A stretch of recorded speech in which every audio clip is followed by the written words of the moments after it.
bem? Este é o Conexão Futura ao vivo, aqui pelo seu canal Futura e também pela internet no nosso site, que você já sabe, é o www.futura.org.br. Bom, em algum momento você já se pegou respondendo e-mails ou conferindo mensagens relacionadas ao trabalho no seu horário de lazer? Bom, caso sua resposta seja afirmativa, você não está sozinho. Os brasileiros estão entre os que mais misturam a vida pessoal e profissional. Um estudo realizado em 7 países mostrou que 74% dos brasileiros carregam seus computadores, smartphones e tablets durante as férias ou fins de semana, à frente de britânicos e alemães e atrás apenas dos chineses. Bom, esse comportamento tem até nome. O termo blurring define a mistura constante entre vida profissional e vida privada. Muitos consideram que essa postura ajuda na carreira profissional, mas o excesso do tempo dedicado ao trabalho pode acabar provocando consequências para a vida pessoal e até para a saúde do trabalhador. E aí a gente pergunta, será que existe um limite ou um ponto de equilíbrio ideal? Bom, para essa conversa, a gente recebe aqui no estúdio o Jorge Matos, que é especialista em gestão de pessoas e presidente da eTalent. Também com a gente, a Célia Silva, que é diretora da Ipsos. E também conosco, aqui no estúdio, está a Camila Cury, que é diretora do programa Escola da Inteligência.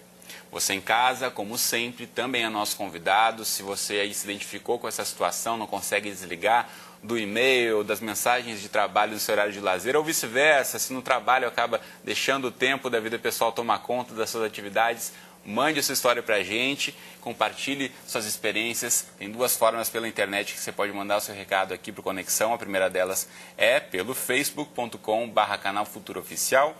Você encontra aqui já esse post desse cara aqui segurando todas as ondas. Será que ele consegue de fato manter isso aqui tudo rodando sem deixar nenhum cair no chão? Pois é, você pode curtir, comentar, compartilhar essa ideia aqui com a gente pelo Facebook ou ainda pelo Twitter, no perfil @canal Futura. A gente também recebe aqui diretamente a sua mensagem. Ou ainda você pode ligar para a gente no bom e velho telefone da produção, que é o 0 Operadora 21 3523 4098. Os números estão aí na tela para você tomar nota, ligar para a gente, mandar o seu recado. Enquanto eu dou boa tarde aqui aos nossos entrevistados. Tudo bem com vocês? Bem-vindos. Muito obrigada. Tudo bom? Prazer. Quero começar ouvindo a Célia, que está aqui ao meu lado, que representa a Ipsos, que foi a empresa responsável por essa pesquisa em 7 países. O que foi investigado nesse estudo, Célia? Bom, esse estudo foi bastante amplo, ele não aconteceu só aqui no Brasil, foi um estudo global.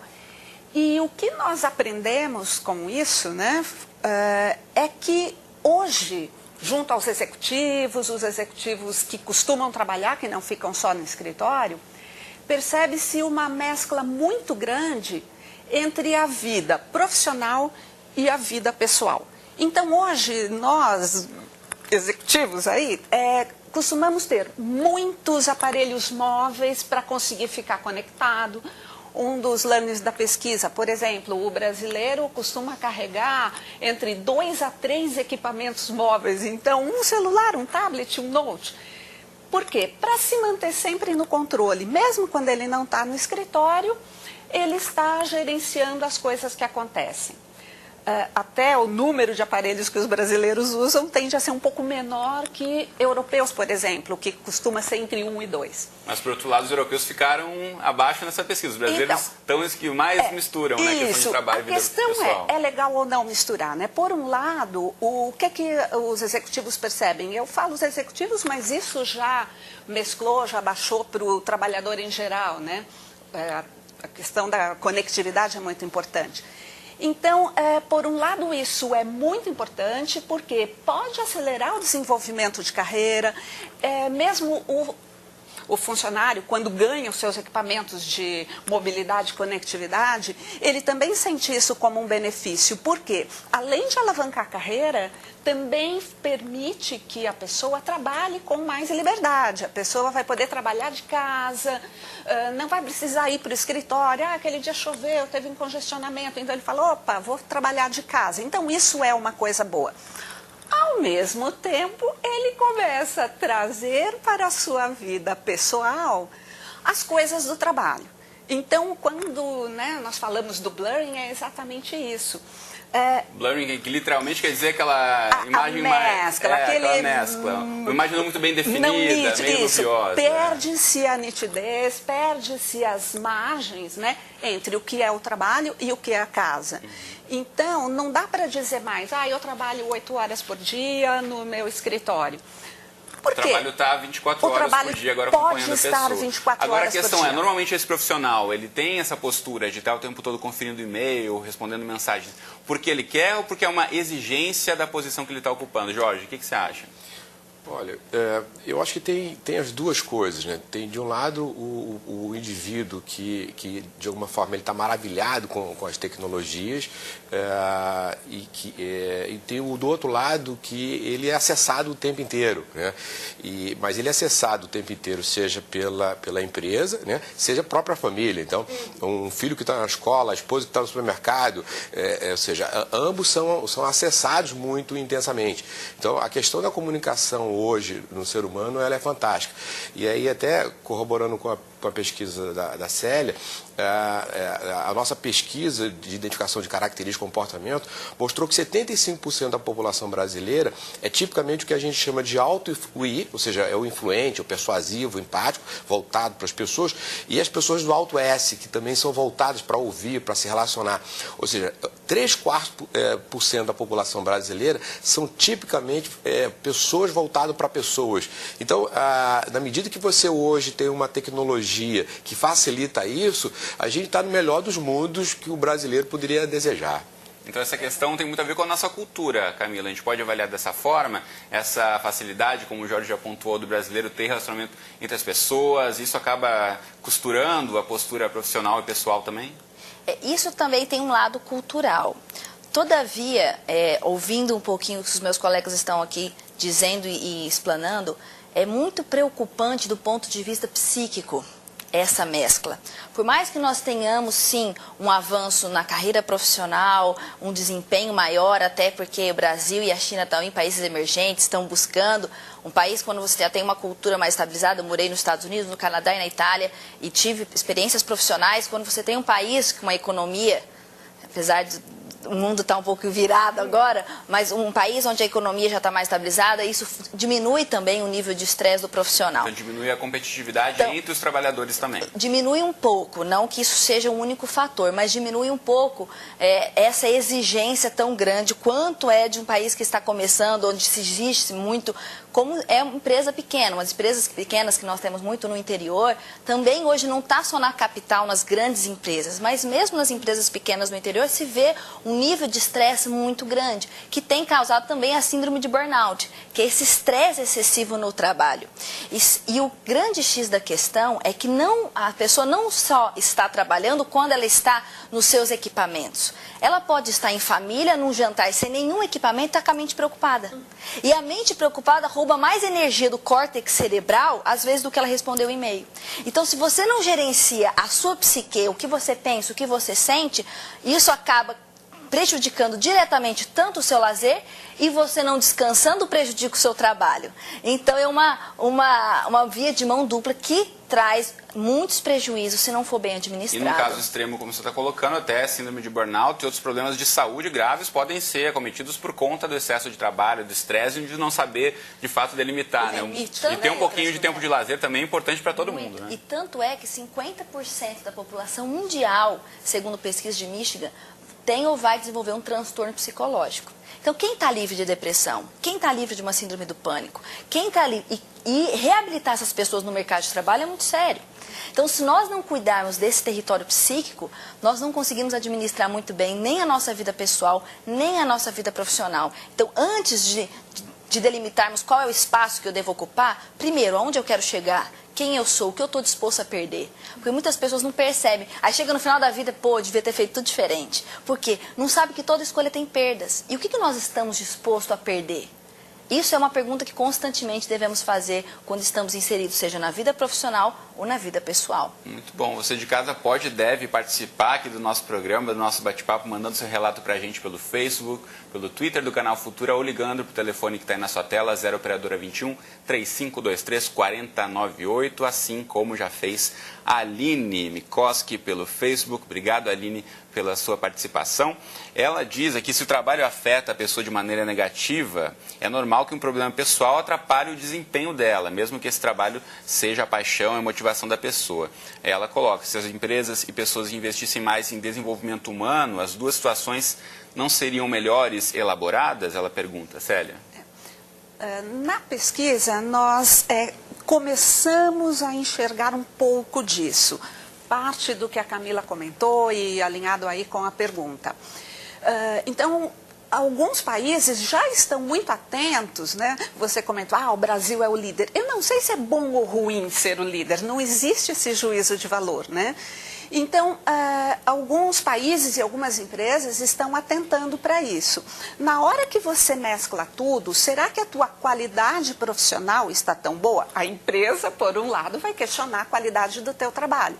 Mas, ao mesmo tempo, a empresa também, ela não é tão malévola, vamos dizer, ela também fica preocupada com a qualidade de vida. Então, já existem experiências em outros países, isso principalmente na Europa, e isso apareceu na pesquisa, executivos comentando, de empresas que estão começando a limitar o acesso a e-mails ou à rede da empresa em fim de semana, por exemplo, para forçar que o funcionário tenha o seu tempo livre, um pouco para liberar a cabeça, porque aconteceu, nós temos, não vou lembrar o índice agora, mas é tipo metade da amostra, isso em França e Alemanha, já comentando, eu estou preocupado porque eu não sei mais quantas horas eu trabalho por dia.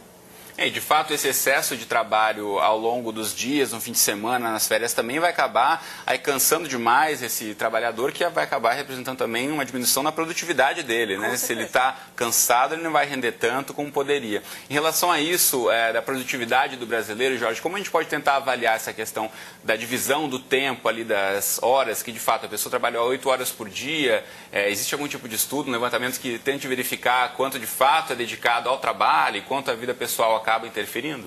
Ok. Eu acho que se a gente dividir essa questão em duas perspectivas, ou seja, na perspectiva do indivíduo e da empresa, do indivíduo, ele precisa, o autoconhecimento, ou seja, a forma como ele pensa, as suas características de comportamentos, as suas emoções, a sua natureza, o seu tipo de inteligência, que contexto de mundo ele vive, o que ele gostaria de fazer. Se há um alinhamento muito claro de todas essas questões, do que ele deseja para o futuro, quanto é que ele está colocando de energia, seja na vida pessoal, seja na vida profissional, se há um autoconhecimento muito forte, se há uma clareza muito grande por parte do indivíduo disso, eu diria que ele, quanto mais isso estiver claro, mais fortalecido ele vai estar.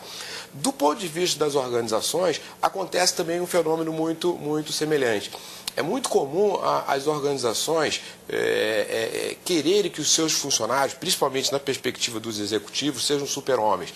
A gente tem uma ferramenta que 8 em cada 10 executivos, quando ele preenche sozinho, ele termina criando uma figura que humanamente não existe.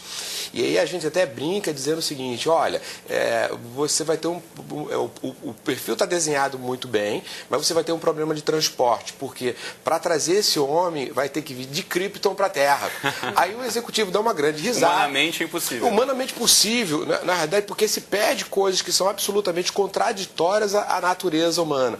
Então, quando a organização, também por outro lado, educa os seus executivos, mostra um espelho para ele, mostra que ele não é o super-homem que ele imagina que ele seja, mostra que ele tem que pegar pessoas e compor times de maneira muito clara, ou seja, qual é o nível de conhecimento necessário, quais são os comportamentos necessários, quais são as habilidades necessárias, de maneira equilibrada. Eu não posso querer que um indivíduo só faça por todos e que tenham todas as competências do mundo. Então, quando você tem este equilíbrio aqui, você tem uma tendência natural a que a coisa avance. Agora, Por outro lado, países, por exemplo, como o Brasil, sofrem uma impressão enorme de concorrência do próprio Brasil e no exterior, e a grande questão é como é que você sobrevive a isso tudo, principalmente se você considerar que a capacidade do trabalhador brasileiro, a qualificação desse trabalhador brasileiro, ele é muito baixo comparado com outros trabalhadores do resto do mundo. Então, quando você soma, de um lado, indivíduos, vamos chamar perdidos, organizações desorientadas, excesso de pressão, você tem esse caos que, de maneira geral, as organizações e pessoas estão vivendo. Muito bom. A gente tem mais uma pergunta aqui que chegou para a gente pelo Twitter, da Márcia Oliveira. Obrigado, Márcia, pela participação. E ela coloca aqui o foco nos professores, né? A gente está falando um pouco mais aqui do meio corporativo, mas isso acaba passando por todos os ambientes de trabalho. Então, a questão dela é que os professores do Brasil estariam com sérios problemas psicológicos em relação a todo esse sistema que causa principalmente frustrações, né? De a pessoa ter muita carga de trabalho e muitas vezes essa divisão das horas, do espaço onde fazer o trabalho não está muito bem definido. De que forma você consegue ver isso na questão da educação, Camila? Esse é um ponto principal do nosso trabalho. A Escola da Inteligência é um programa que apoia as instituições de ensino no desenvolvimento das emoções, não somente dos alunos, mas também dos professores. Os professores são um dos profissionais mais importantes da sociedade. Infelizmente, pouco valorizados e trabalhados. Se você pegar toda a grade do desenvolvimento das grandes faculdades em pedagogia ou em letras, enfim, não se estuda a matéria-prima, que é a mente humana. Você não estuda a matéria-prima que você trabalha, ele sabe todas as teorias, mas o professor não é preparado para lidar com a família ausente, que nós estamos vivenciando, com um jovem que vem altamente tecnológico, onde a escola não é mais detentor do conhecimento, a escola, infelizmente, não se percebe dessa maneira, ela não é mais a detentora. Muitas vezes o aluno chega na sala de aula com muito mais conhecimento que o próprio professor, porque ele está antenado em tudo o que acontece. Então, a revisão da postura do papel do professor na sala de aula. E muitas vezes, eu adoro cozinhar. E quem gosta de cozinhar sabe que a coisa mais frustrante que existe é você fazer um prato para uma pessoa que não quer comer. Agora, você imagina um professor chegar na sala de aula todos os dias com um banquete e aquela plateia não tem apetite. Mas não é uma. Não é duas, não é três, é diariamente. Então o professor ele está emocionalmente cansado. E se nós não olharmos para esse facilitador do conhecimento, esse formador de seres humanos, porque ele não é só aquela pessoa que transmite o conhecimento, mas ele forma seres humanos. E senão a gente substituiria por máquina. Qualquer máquina sabe muito mais que o professor. Por que o professor é insubstituível? Porque ele forma ser humano. Só um ser humano consegue formar outro ser humano. E dentro dessa perspectiva que o Jorge estava falando, sobre como nossa sociedade quer super-heróis. E isso quanto é prejudicial. Muitas vezes o professor trabalha 3 turnos para sobreviver, está altamente estressado, e final de semana tem que corrigir prova, tem que fazer 1001 atividades. Aí como é que ele vai formar um jovem saudável? É uma incoerência, porque você só consegue formar pessoas saudáveis, um líder só é líder quando ele consegue fazer com que seus liderados sejam melhores do que eles. E hoje nós estamos com um professor altamente estressado, chegando numa sala de aula, tem baixo limiar da frustração, um aluno fala, diretores falam, olha Camila, tem vezes que eu tenho vontade de colocar o professor na sala de aula, porque tem muita imaturidade, mas o estresse, ele diminui significativamente a tolerância. Pode perceber que quando nós estamos estressados, nós somos altamente intolerantes. Pensando em rever a questão tanto da formação do professor, como a estrutura da escola que a gente tem hoje no país. E precisamos cuidar, se nós queremos formar uma nova geração, precisamos primeiramente começar com o professor. Muito bom. Tem mais uma questão aqui da Gisele, que chegou pra gente pelo Facebook, e ela diz que é difícil separar quando ocorrem situações graves, né, como doenças, separações, falecimentos, e é muito bom contar com os colegas com um ambiente humanizado que enxerga como uma pessoa e não como somente o profissional como um realizador de tarefas. Obrigado, Gisele, pela participação. Essa questão que mostra que nem sempre no ambiente corporativo ou da empresa, seja o ambiente de trabalho que for, está aberto para essas questões, né? Muitas vezes você vê que empresas, enfim, até promovem um ambiente de mais competição, então se alguém tem algum problema, acaba sendo prejudicado muitas vezes, né, Célia? Acontece, mas é inevitável, né? Essa questão aí da mistura é de mão dupla. Então, assim como o trabalho foi para casa, a vida pessoal acaba indo para o trabalho também. Não tem como não ir. Então, em momentos de crise, como ela colocou, é mais difícil porque, dependendo do tamanho da crise, é difícil lidar dentro da empresa. mas é um fato que hoje nós nos sentimos muito confortáveis fazendo coisas pessoais no trabalho. Inclusive o brasileiro, isso saiu na pesquisa, 72% dos pesquisados falaram, não, eu faço coisas do trabalho, da minha casa no trabalho, sim. Eu consulto a internet, eu faço serviço de banco, às vezes até marco uma viagem de férias, uma consulta médica, família. Mas até assim, as coisas mais prazerosas eu faço. Por quê? Porque existe um acordo tácito. Se o trabalho foi para minha casa vem para o trabalho. Então, nós brasileiros fazemos isso com uma facilidade, um pouco porque nós somos pessoas que se conectam muito, que estão sempre se relacionando, então as empresas aceitam isso. É normal, esse segundo lado... Esse acordo está posto, então. Está posto, e as empresas aceitando. Muito bom. Deixa eu mostrar para quem está em casa aqui 3 sites importantes para você que queira buscar mais informações aqui sobre o que a gente está falando ao longo do programa. O site da Ipsos, que é ipsos.com.br. Aqui você pode encontrar mais materiais, mais pesquisas realizadas pela Ipsos, inclusive essa que a gente levou aqui como base para o nosso programa de hoje, então não deixe de acessar o site. Outro também que você pode conferir é o da etalent.com.br para desenvolver competências, gerar resultados. Aqui o site é representado pelo Jorge aqui no estúdio para a gente, e também o da escola da inteligência.com.br, educação da emoção. Bom, e tem aqui várias perguntas mais sobre responder e-mails ou mensagem de trabalho no horário de lazer, se isso vale como hora extra ou não, se as pessoas podem cobrar isso, como é que pode receber, aí já entra uma outra questão. A gente vai ter que falar com os responsáveis pelo trabalho, né? Os advogados do trabalho. Muito bom. Esse é um outro programa, a gente vai guardar essa questão para outro programa. Agora, antes de a gente encerrar, a gente tem um minutinho para cada um de vocês falarem. Eu quero, na verdade, dicas de como a gente pode tentar, que falamos muito dessa nuvem que marca aí os limites do que é a vida pessoal, profissional. Que dicas, como é que as pessoas podem tentar se organizar e não chegarem ao ponto de um excesso de estresse por conta dessa mistura e não saberem como dividir isso? Começando por você, Camila. Bom, uma dica que eu posso dar para os nossos telespectadores é, primeiro, gerencie a síndrome do pensamento acelerado. O que é isso? Pensar é bom, pensar demais é um grande vilão da qualidade de vida. Se você não gerenciar o conteúdo do que você pensa e a quantidade de pensamentos, você está com a porta aberta para muitos transtornos psíquicos. Ou seja, não pense demais no que não vale a pena. Não pense, não sofrer por antecipação. Esse esquecimento, vocês são esquecidos? Esse esquecimento é corriqueiro nas pessoas, porque o cérebro está estressado. Por que você está esquecido? É porque a mente está cansada. Então, como gerenciar essa síndrome do pensamento acelerado? Uma das primeiras técnicas que nós usamos é contemple o belo. Faça dos pequenos estímulos grandes prazeres. Toda pessoa que precisa de muito para fazer pouco, ela é uma pessoa que está taxada a ser doente emocionalmente. Então, contemple as pequenas coisas. Muito bom. Para a gente encerrar rapidinho, um minutinho para o Jorge e para a Célia. Bom, na linha da Camila, eu diria que é buscar de fato o equilíbrio, né? Buscar o entendimento pessoal, buscar a respiração, porque eu acho que essa coisa, inclusive, da aceleração do pensamento, tem com a nossa capacidade da gente aprender a acelerar, desacelerar as nossas coisas e oxigenar o nosso organismo, né? Então, assim, respirar mais tranquilo. Muito bom. Célia? O que eu percebo é que eu acho que essa nova relação aí com o trabalho é uma nova ética, né? É uma coisa que veio para ficar, não vai acabar a conectividade.